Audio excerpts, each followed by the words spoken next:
দেখেন বন্ধুরা, সন্ধ্যা হইতেই শুরু হয়ে গেছে পিঠা বানানোর তোড়জোড়।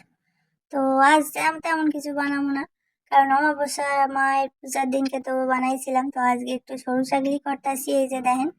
আর ওই যেমন পারি আর কি তেমন করছি। আর এইখানে করতেছি ভাপা পুলি, জাল পিঠা করি। জাল পিঠা খাইতে আমার পোলা বড় ভালোবাসে। তো এই যে পিঠা বানাইয়া নিয়ে এবারে ওগুলারে ভাপাতে দিতেছে আমার কর্তা মশাই।